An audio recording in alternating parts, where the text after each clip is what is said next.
It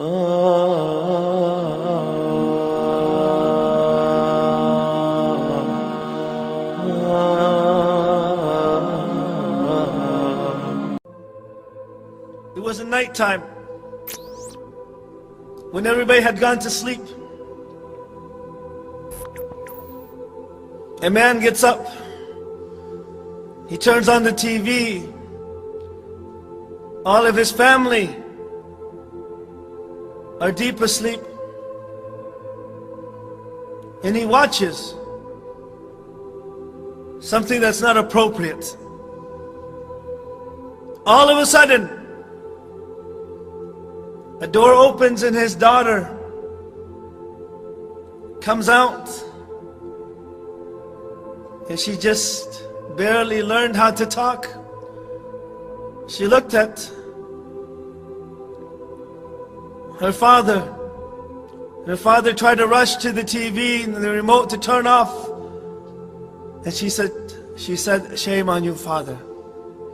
Shame on you." And then she went back into her room.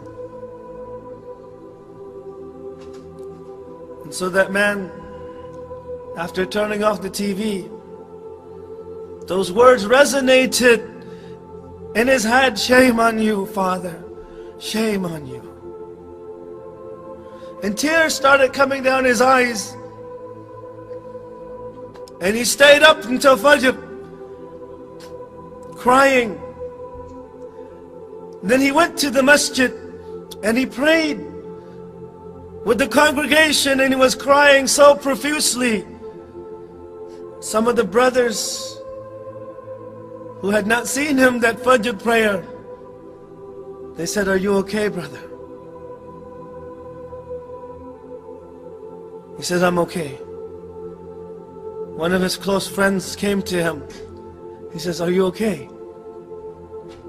And he is crying, and he says, "For over 20 years, for 20 years, this was my first sujood for Allah subhanahu wa ta'ala. Because of his daughter. His daughter came on and said, 'Shame on you.' So he went to work that morning. And of course he was very tired because he didn't get much sleep at night. His wife tried to call him, but she couldn't reach him. He came home and she said,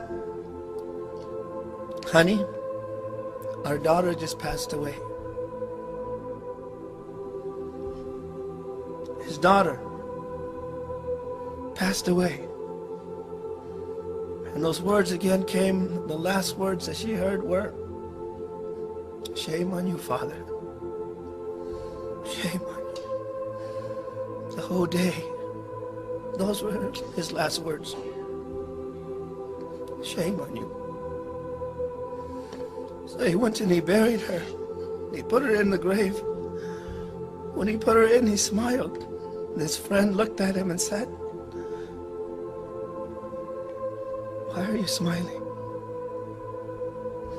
When he had been crying so much, now he puts his daughter in the grave and he smiles.